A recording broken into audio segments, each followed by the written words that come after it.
Olá, tudo bem? Eu me chamo Ana Catarina, sou graduada em Engenharia Sanitária e Ambiental e sou discente de Direito. E hoje eu quero conversar um pouquinho com você sobre mudanças climáticas. Mas antes de nós entrarmos propriamente dito no assunto, a gente precisa passar por alguns pontos. Eu vou introduzir melhor para você. Antes de nós entrarmos profundamente no assunto, o que são exatamente mudanças climáticas? O termo mudanças climáticas, alterações do clima ou mudança do clima, refere-se ao conjunto de alterações no clima global que ocorrem como resultado da interferência, que tanto podem ter origem natural, como alterações na radiação solar e dos movimentos orbitais da Terra, quanto de atividades humanas com emissões massivas de gases de efeito estufa. Segundo o Painel Intergovernamental para as Mudanças Climáticas, IPCC, painel da Organização das Nações Unidas, ONU, que avalia o estado da arte das pesquisas científicas sobre mudanças climáticas, o aquecimento do sistema climático é inequívoco e é extremamente provável que ações humanas sejam sua causa dominante. Ao longo dos últimos 3 bilhões de anos, a Terra passou por ao menos 5 períodos de glaciação, longas temporadas de queda nas temperaturas da superfície e da atmosfera do planeta. Nesse sentido, as mudanças no clima são consideradas um fenômeno natural.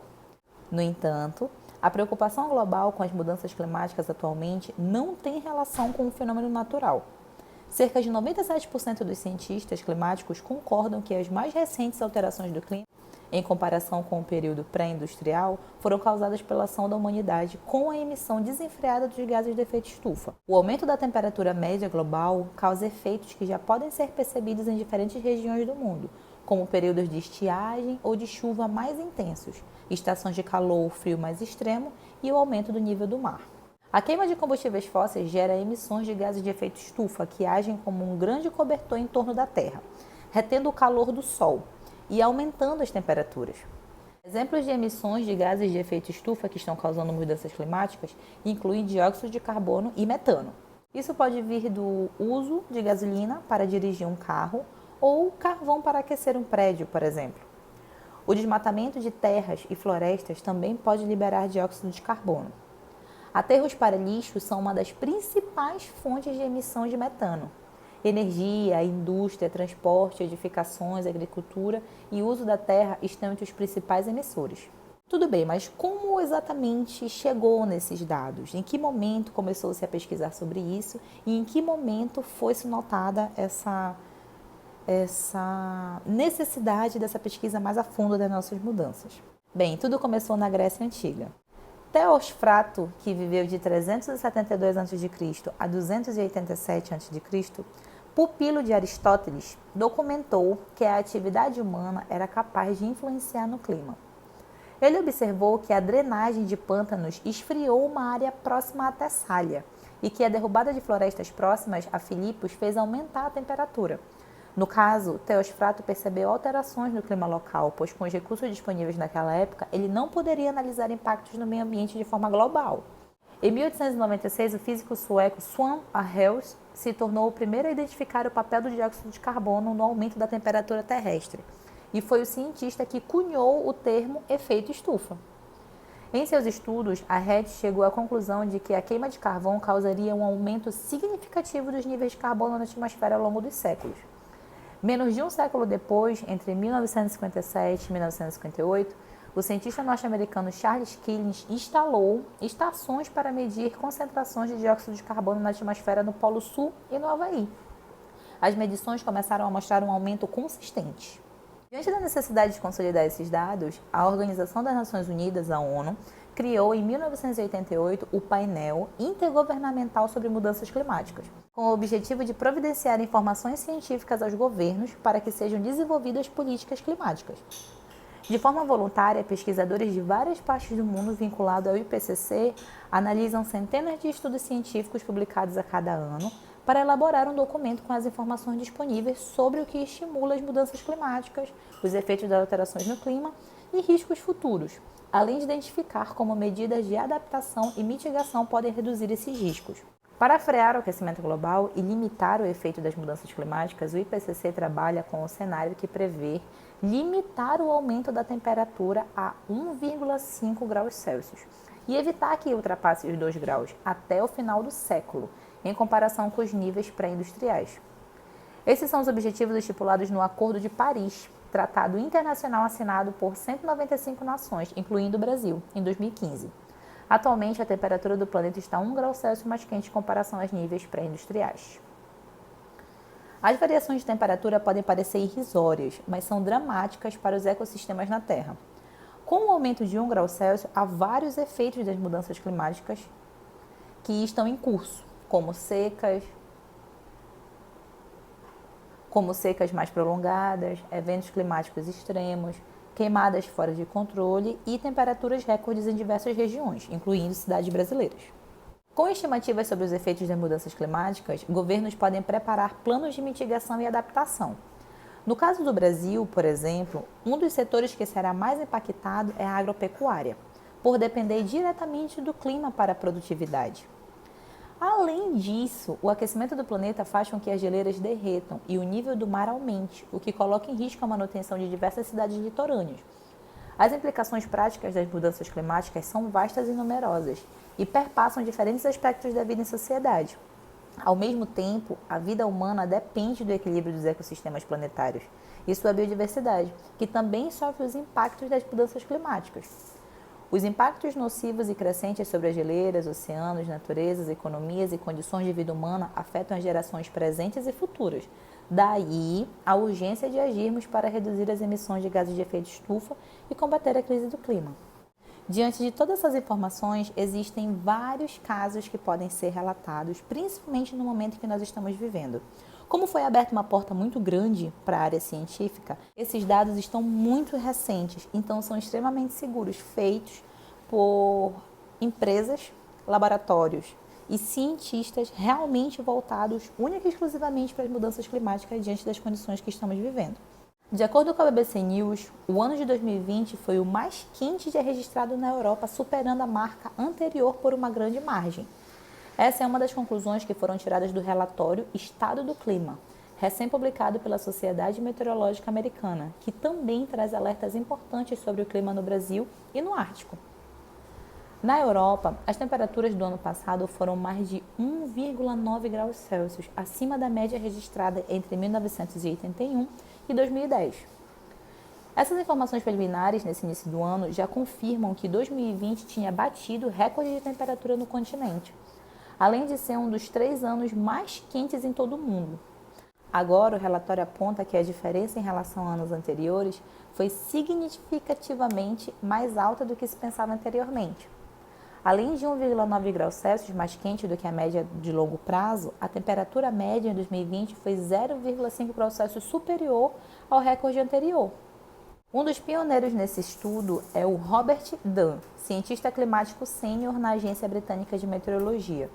Diante de todo esse processo, ele cita: esse nível de diferença, que é grande, a média de longo prazo anterior, é algo muito preocupante. O calor registrado no continente europeu fez com que fossem observadas enormes diferenças das médias de temperatura de longo prazo, em países como Estônia, Finlândia e Letônia. A alta foi de 2,4 graus Celsius, por exemplo, o que é considerado uma anomalia extrema. O relatório também destaca a ampla seca vivida no ano passado na América do Sul, claramente visível nas anomalias fortes e secas encontradas no centro do Brasil, Bolívia, Paraguai e Argentina. Uma região que claramente se destaca como uma anomalia seca severa é o Pantanal, que viveu sua pior seca em 50 anos e mais de um quarto de sua área foi queimada. O texto também destaca que as chuvas ficaram abaixo do normal na parte do centro do continente sul-americano, incluindo os Andes e o Pantanal. Em entrevista recente à BBC News, o cientista Carlos Nobre explicou que a tendência é de que tenhamos no Brasil secas cada vez mais prolongadas e temporadas de chuva mais curtas em parte grande do país. Fenômeno que causa neste momento uma crise hídrica que ameaça o abastecimento de energia. No mundo, de modo geral, as precipitações não foram baixas, em uma clara resposta ao excesso de calor.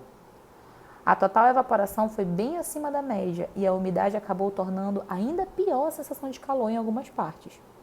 Outra região que nós podemos notar que há uma anomalia muito extrema é o Ártico. As temperaturas em terra alcançaram novas altas preocupantes. 2,1 graus Celsius acima da média registrada entre 1981 e 2010. As temperaturas chegaram ao nível mais alto desde o início dos registros há 121 anos. Juntos, os indicadores mostram o que um dos editores do relatório chama de nosso novo normal climático. Esse relatório acompanha de perto as descobertas do IPCC, do Painel Intergovernamental de Mudanças Climáticas, que não poderia ser mais claro em suas mensagens. Nosso clima mudou e provavelmente vai continuar a mudar, a não ser que o motivador principal, os gases do efeito estufa, sejam contidos. O que estamos vendo já está exaurindo nossa sociedade e nosso ambiente. A concentração de gases do efeito estufa também foi a mais alta já registrada, apesar de muitos países terem reduzido suas emissões por conta da desaceleração econômica causada pela pandemia. E o nível global dos mares foi o mais alto já registrado, tendo aumentado pelo 9º ano consecutivo. Diante de todas essas informações e tais condições que estão se dando essas mudanças climáticas, nós vamos passar um pouco agora por todas as conferências que já foram realizadas para falar sobre isso, para que possamos falar um pouco melhor sobre a COP26 que aconteceu agora no ano de 2021. As conferências ambientais são reuniões em que líderes de diversos países debatem questões relacionadas à preservação do meio ambiente e ao desenvolvimento sustentável. Foi a partir da segunda metade do século XVIII que se iniciaram os primeiros estudos ecológicos. Contudo, somente na década de 1960, no período pós-Segunda Guerra Mundial, que as questões ambientais passaram a ser discutidas com vigor, em resposta principalmente ao período industrial. Esse período inseriu nas indústrias e no meio rural técnicas inovadoras que intensificaram a produção, acentuando a exploração de recursos naturais. Na tentativa de promover estratégias que visem o desenvolvimento socioeconômico atrelado à preservação do meio ambiente e ao uso consciente de recursos naturais, surgiram as conferências ambientais, que reúnem representantes de diversos países. A primeira citada dentro dessas conferências, que foi a primeira que houve realmente uma participação bem assídua das nações, foi a Conferência de Estocolmo. Também conhecida como Conferência das Nações Unidas sobre o Meio Ambiente, a Conferência de Estocolmo foi realizada no ano de 1972, em Estocolmo, na Suécia. Essa foi a primeira conferência ambiental no mundo e reuniu líderes de 113 países e 250 organizações internacionais para discutir os principais problemas enfrentados pelo meio ambiente. É considerado um marco histórico, pois a partir dela surgiram políticas de gerenciamento ambiental envolvendo o engajamento dos Estados na tentativa de diminuir os impactos ambientais negativos. Essa conferência significou uma constatação por parte dos Estados da existência dos problemas ambientais e da extrema necessidade de promover ações para contê-los. Um dos resultados da Conferência de Estocolmo foi a Declaração das Nações Unidas sobre o Meio Ambiente, também chamada de Declaração de Estocolmo. Esse documento aborda 7 questões principais e 26 princípios referentes à responsabilidade dos países com a preservação do meio ambiente. Os principais pontos abordados na Conferência de Estocolmo foi a preservação da fauna e da flora, redução do uso de resíduos tóxicos e apoio ao financiamento do desenvolvimento para que países subdesenvolvidos atinjam o progresso esperado. Além da Declaração de Estocolmo, outro resultado dessa conferência foi o Plano de Ação para o Meio Ambiente, que compreende 109 recomendações. Esse plano convoca os países e as organizações internacionais a buscarem soluções e alternativas para os problemas que assolam o meio ambiente. Essa conferência também impulsionou a criação do Programa das Nações Unidas para o Meio Ambiente, o PNUMA, nova instituição da Organização das Nações Unidas para tratar de assuntos ambientais. A criação desse programa foi determinante para a continuidade dos debates sobre o meio ambiente. Assim, a Conferência de Estocolmo significou uma grande contribuição na tentativa de resolver os problemas ambientais, pois conseguiu chamar a atenção de toda a comunidade internacional para a urgência de discutir e promover estratégias para conter a destruição do meio ambiente. Logo após veio a ECO 92. Organizada pelas Nações Unidas, a ECO 92, ou Conferência das Nações Unidas, realizou-se no Brasil, na cidade do Rio de Janeiro, e reuniu 172 países. De acordo com a ONU, a conferência reuniu cerca de 1.400 organizações não governamentais. A ECO 92, ou Rio 92, retomou os pontos abordados na Declaração de Estocolmo e reconheceu que os problemas que antes tinham abrangência local eram agora globais. Um dos pontos abordados é o modelo de desenvolvimento vigente na sociedade, que visa a exploração máxima dos recursos naturais para a obtenção de lucro. Constatou-se que esse modelo não conseguiria sustentar-se no século seguinte, em decorrência da escassez de recursos naturais. E os principais resultados da ECO 92 foram a Agenda 21, que era um documento aprovado na declaração, cujo objetivo é desenvolver uma proposta de ação que vise o desenvolvimento sustentável. O documento possui 40 capítulos que promovem alternativas para um novo modelo de desenvolvimento, o sustentável. As principais propostas da Agenda 21 são cooperação dos países desenvolvidos para acelerar o desenvolvimento sustentável dos países em desenvolvimento, combate à pobreza, mudança nos padrões de consumo, combate ao desflorestamento e conservação da diversidade biológica. Outros documentos também resultaram dessa conferência, como a Declaração do Rio sobre Meio Ambiente e Desenvolvimento, a Declaração dos Princípios sobre a Floresta de todo tipo, a Convenção Quadro sobre Mudança do Clima e a Convenção sobre Diversidade Biológica. A ECO 92, por meio desses documentos de maneira geral, visou alcançar o desenvolvimento sustentável por meio da mudança dos padrões de consumo estabelecidos no modelo de desenvolvimento econômico vigente. Ficou também estabelecido que em um período de 10 anos não seria realizada uma nova conferência a fim de discutir e avaliar os resultados obtidos a partir da proposta apresentada na ECO 92. A partir dessa conferência veio a Conferência das Partes, o Protocolo de Quioto. A ECO 92 resultou na Convenção Quadro sobre Mudança do Clima, que discutiu tendências do aquecimento global. Essa convenção teve por objetivo propor metas para reduzir a concentração de gases de efeito estufa na atmosfera, responsáveis por acelerar a questão do aumento das temperaturas globais. Para que isso fosse possível, foram definidos compromissos e metas para todos os países, o que ficou conhecido como Conferência das Partes. Em 1995, ocorreu a Conferência das Partes em Berlim. Em 1996, a COP2 em Genebra e em 1997 foi realizado Quioto, a COP3, que resultou no Protocolo de Quioto. O Protocolo de Quioto representou um tratado complementar à Convenção Quadro. Esse acordo estabeleceu metas para que os países reduzissem a emissão de gases de efeito estufa e foi uma das mais importantes determinações da conferência, pois definiu os compromissos muito rigorosos a respeito do aquecimento global. O Protocolo de Quioto entrou em vigor em 2005, com a ratificação de 55 países responsáveis por 55% das emissões de gases de efeito estufa. Os Estados Unidos negou-se a assinar o protocolo, justificando que os compromissos iriam prejudicar a economia estadunidense. Em 2002, aconteceu a Rio+10, também conhecida como Cúpula de Joanesburgo, em que 189 países, além de centenas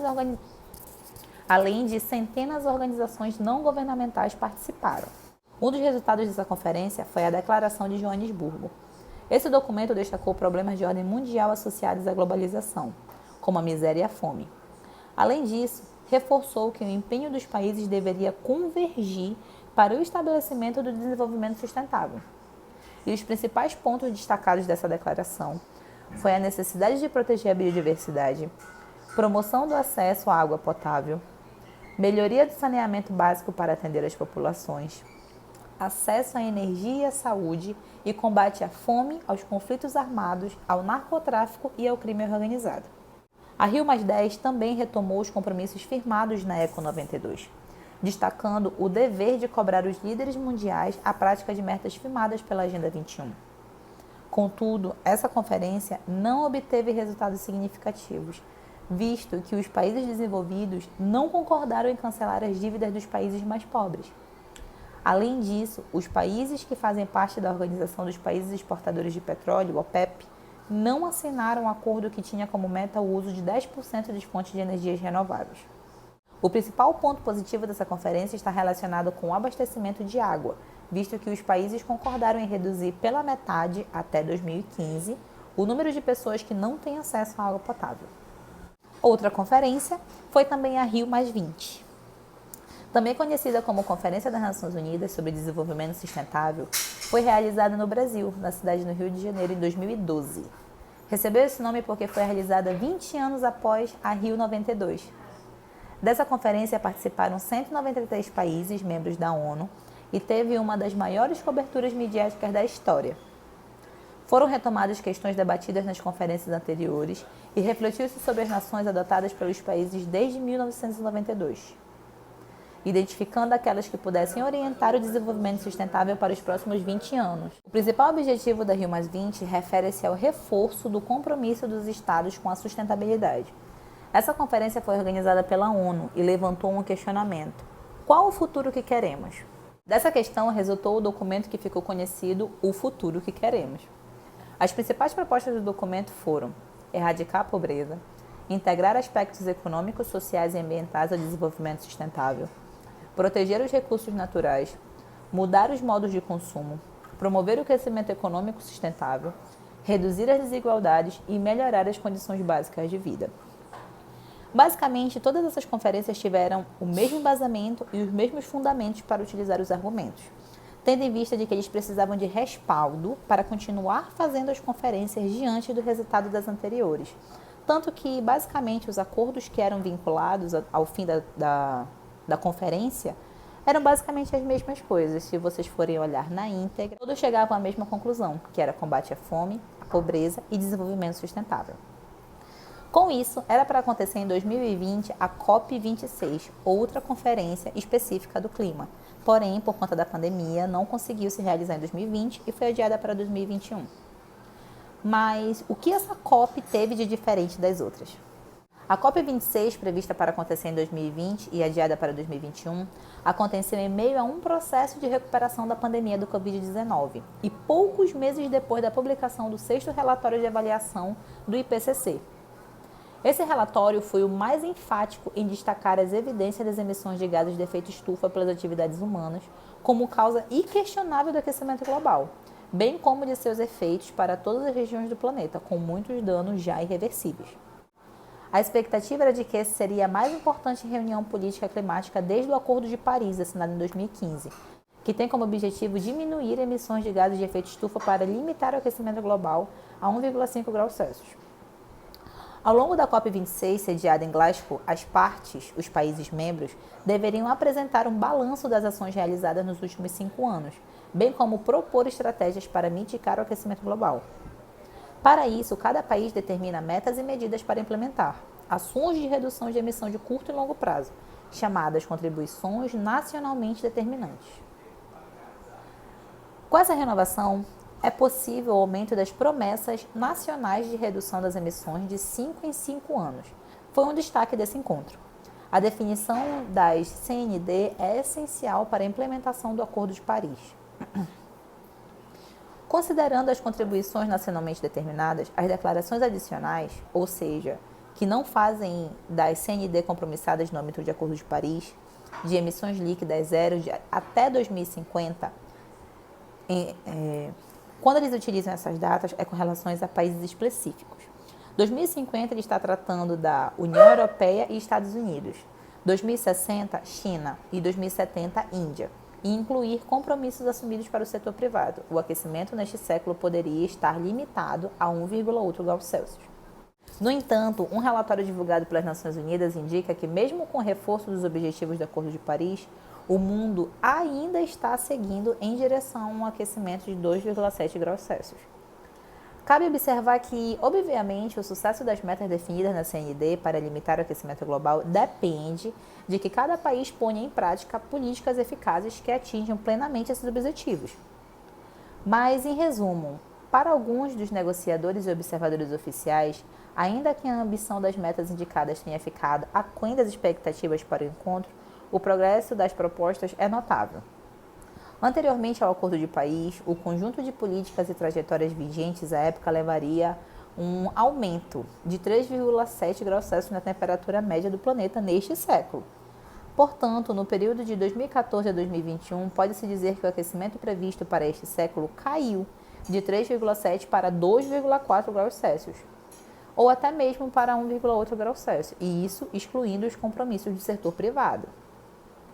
Outro ponto que se destaca é incluir no Pacto Climático de Glasgow medidas para acelerar os esforços para reduzir gradualmente a energia gerada pela extração e queima de carvão e eliminar gradualmente os subsídios a combustíveis fósseis ineficientes. Embora não se tenha idealmente definido eliminar a geração de energia a partir do carvão ao longo das negociações, o avanço é trazer combustíveis fósseis nominalmente para o texto de acordo pela primeira vez em decisão final com o COP. Embora tenha uma vida útil mais curta na atmosfera, o metano é um dos principais gases de efeito estufa E essa COP também foi significativa por abordar políticas voltadas para a redução do metano. Embora a China, o principal emissor mundial de metano, não tenha aderido a esse compromisso, mais de 100 países concordaram em Glasgow em reduzir as emissões de metano em 30% ao longo dos próximos 8 a 9 anos. Ao longo da COP26 foi anunciado um acordo comercial entre Estados Unidos e União Europeia, que incorpora o conceito de utilização de tarifas sobre o comércio para reduzir as emissões de carbono. Esse acordo tem como objetivo reduzir importações de aço que utiliza intensivamente o carbono em seu processo produtivo. É o caso do aço proveniente da China e do Brasil. Acordos como este têm papel complementar muito importante ao Acordo de Paris. Cerca de 80% das delegações nacionais para as negociações climáticas é de países em desenvolvimento, cerca de 157 países, do total de 197. Na COP de Copenhague, em 2009, os países desenvolvidos assumiram o compromisso de a partir de 2020, contribuírem com 100 bilhões de dólares por ano para ajudar os países em desenvolvimento a financiar a mitigação das suas emissões de gases de efeito estufa e sua adaptação às alterações climáticas por meio do chamado Fundo Verde do Clima. Esse compromisso não se materializou até o momento. O fundo tem atualmente 7,6 bilhões. Na COP26, essa questão foi incluída no Pacto Climático de Glasgow, sob a forma de que os países ricos deverão, pelo menos, duplicar os seus níveis de financiamentos até 2025, para contribuição na adaptação dos países mais pobres. Outro aspecto relacionado ao financiamento previsto no Acordo de Paris, particularmente controverso, é relativo à amplitude e variedade dos danos associados às alterações climáticas. Os pontos mais polêmicos são determinar quem deveria pagar pelos danos e o receio de que não haja delimitação jurídica para o que seriam perdas e danos de modo a efetivar a compensação. O Acordo de Paris reconhece a importância de ações para enfrentamento das perdas e danos em seu artigo 8º, bem como a obrigação dos países desenvolvidos proverem recursos financeiros para auxiliar os países em desenvolvimento em ações para mitigação e adaptação. Em seu artigo 9º. No entanto, nas decisões das partes que acompanham o acordo, fica a ressalva de que isso não envolve ou fornece uma base para qualquer responsabilidade ou compreensão. O Fundo de Adaptação, instituído desde a COP15 em 2009, conta com 850 milhões de dólares. Embora as vozes dos países em desenvolvimento tenham sido bastante acentuadas nessa COP, a reação dos países desenvolvidos foi aceitar dialogar mais sobre isso em COPs futuras.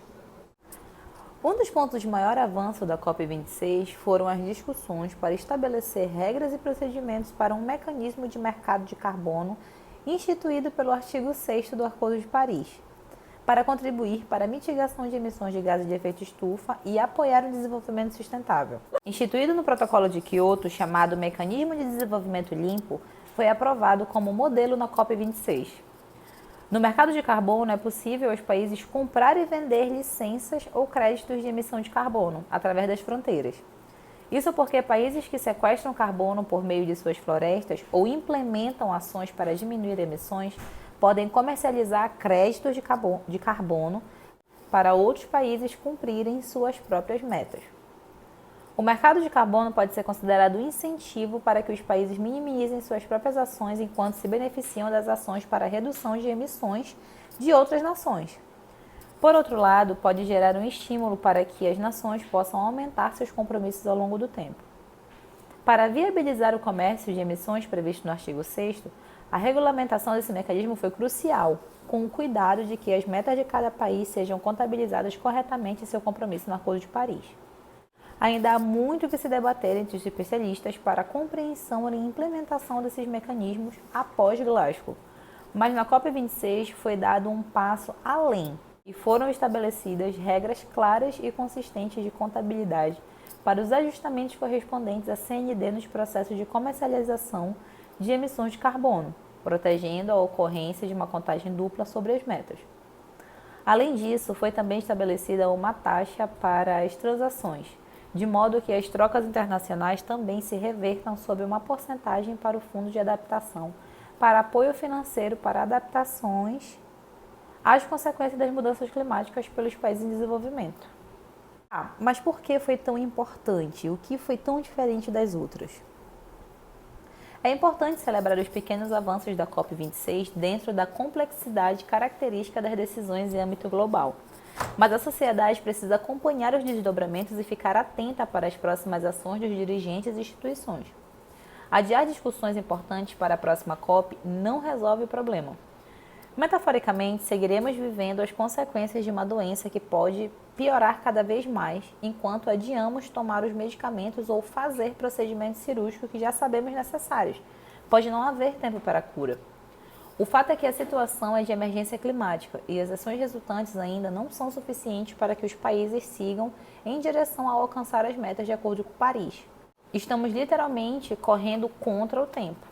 O fato é que a situação é de emergência climática e as ações resultantes ainda não são suficientes para que os países sigam em direção a alcançar as metas de acordo com o Acordo de Paris e, por meio delas, a urgente redução das emissões de CO2 no planeta.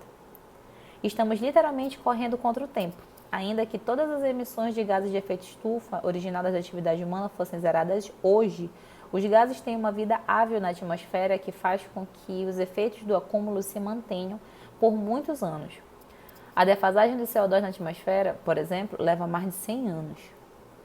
É urgente diminuir as emissões que intensificam o efeito estufa e resultam em aumento da temperatura média global. É cada vez mais sensível no cotidiano que esse aumento afeta regime de chuvas, correntes oceânicas e provoca as consequências que vivenciamos. Intensificação e concentração de eventos extremos, chuvas, secas, furacões, perda da biodiversidade, derretimento de calotas polares, ocorrência de novas pandemias e impactos na produção de alimentos.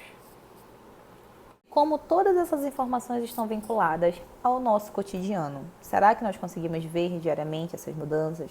Será que nós conseguimos compreender a importância dessas conferências para as mudanças? Conseguimos sim.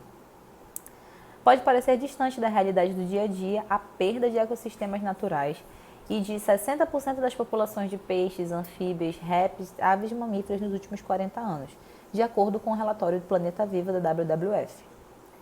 Mas as consequências das mudanças climáticas têm reflexos em todas as políticas públicas: saúde, habitação, saneamento, segurança pública, turismo, agricultura, indústria, economia, com o fato de os efeitos serem ainda mais acentuados a populações que já são mais vulneráveis. As decisões tomadas pelos governantes das partes são referendadas pelos eleitores, ao menos em nações democráticas como o Brasil. As escolhas de produtos, empresas, incentivos e subsídios são responsabilidade de governantes e da sociedade. Há escolhas que podemos fazer individualmente para mudanças em nosso modelo de desenvolvimento em direção a uma economia de baixo carbono, que envolvem diminuição de emissões na mobilidade urbana, diminuições da geração de resíduos sólidos, uso racional da água e uso eficiente da energia elétrica, plantio e manutenção de árvores, mudança de hábitos alimentares para outros mais sustentáveis, dentre várias outras. E a atuação individual deve ser complementada por uma permanente atenção às decisões tomadas por dirigentes públicos e representantes dos setores econômicos, industrial e de produção agrícola para que as políticas de redução de emissões de gases de efeito estufa sejam implementadas, que os subsídios e incentivos sejam voltados para as atividades da economia de baixo carbono e que também sejam feitas escolhas por projetos, instituições e governantes que priorizem ações em direção à diminuição de emissões, enquanto ainda há tempo para priorizar a vida no planeta. As metas apresentadas na COP26 serão revistas e apresentadas na COP27, que acontecerá no Egito ao final de 2022. Eu espero que eu possa ter contribuído de várias formas com vocês. Todas as informações utilizadas nesse vídeo serão dadas como referência no link abaixo. E é isso. Eu vejo vocês amanhã. Aproveitem o simpósio e até mais. Tchau!